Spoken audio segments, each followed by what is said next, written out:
Hi, I'm Matt Ketman with Time Magazine. I'm here today with Robert Kiyosaki. He is the best-selling author of Rich Dad, Poor Dad, which has been translated into more than 50 languages and is the #1 personal finance book in the history of the world. Thank you for joining us today, Robert. Thank you. This question comes to us from A.J. Gupta from Grays Lake, Illinois. If you did not have the rich dad in your life, what would you be doing today? It's hard to say if I didn't have my rich dad because as a young kid, starting at probably about the age of 5, 6, 7, 8, 9, I really wanted to be rich. So I think number one is desire, and then you naturally seek your role models and teachers. And in my lifetime, I've had multiple rich dads. My rich dad was my best friend's father starting at the age of 9. And then today, I still seek mentors and wise men and wise women because that's how you get wiser, is by hanging out with smart people. And this one comes to us from Lagos, Nigeria. What made you write Conspiracy of the Rich? It goes back to why don't we have financial education in our schools? I mean, good question, right? Right. And how come the tax laws are different for different people? There's 4 things that make the most 90% of the people poor. Number 1 is taxes. 2 is debt, the college loans, house loans, car payments, credit cards. 3 is inflation. Everything goes up because taxes go up. It's not because things are more expensive. There's taxes. If I have to pay more taxes, I have to pass that on. And the 4th thing that makes people poor is a retirement plan, that 401k or the IRA or their SIP. I don't need a retirement plan because all of my assets produce income.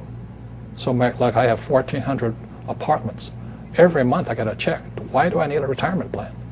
I have 8 oil wells. Every month I get a check. Are there some people who should play it safe and do the traditional route and just pick up a house, pay the mortgage? That's probably the most dangerous thing you can do today. What's happening in the Western world, in America, we're going to become a third world nation, rich and poor. That's it. The middle class is being wiped out. So the people in the middle, whoever's left in there, will be the ones paying the taxes, the debt, the inflation. Right. The middle class is they're the pack mule. Is there any way a government can help this, or is it really based on the individual to come up? You have to decide which side of the fence you're on, rich or poor. Yeah. Make up your mind. Yeah. Make up your mind. I made up my mind. It's rich dad, poor dad. I want to listen to my old man, PhD. The government will take care of me. You save your money. And as you're saving your money, the Federal Reserve is printing trillions of dollars. I mean, how stupid can you be? And invest your money for the long term in a well-diversified portfolio of mutual funds, send it straight to Wall Street so that they can pay their brokers $10 million a year bonuses. I mean, how stupid does a person have to be? I mean, wake up. Do they teach you that in college-level economics or no? Hell no. Are you kidding me? Absolutely not. By design. If you read Conspiracy of the Rich, 1903, John D. Rockefeller took over the financial education system by creating the General Education Board.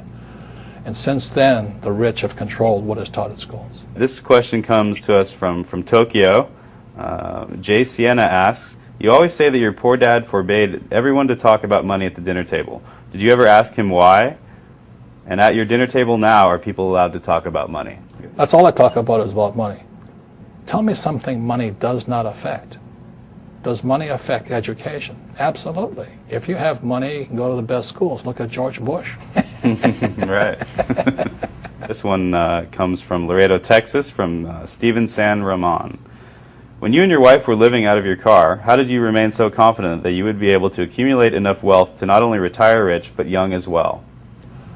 Well, confidence comes from discipline and training. I think one of the best things that happened for me was I kept flunking out of school. And I realized it wasn't school that was a problem, it was a lack of discipline. And so that's one of the reasons that I went to military school. The military trains you that there's 4 strengths. There's mental strength, emotional strength, physical strength, and spiritual strength. So that's what kind of kept me going. Is there a time to bail out on a project, though? I mean, when... I don't that's not in my vocabulary. Yeah. Look, I have an unfair advantage, I went to war. And at war, I'm alive because other guys died for me. When you see stuff like that, how can I quit? Most guys are just wimps, pussies, cowards. They don't have it. So they should get a job. Muhammad Zafar asks, is it possible for a person with no money and few resources to still make a fortune? How? Get off your butt. You have to get smart. You have to look for teachers. I mean, it's pretty obvious. Like I said, you know, if you want to be a mechanic, you go hang out with mechanics. You know, you want to be a school teacher, hang out with school teachers. Right. Right? It's really simple. I mean, and it takes determination, discipline, drive, correction. Can't quit.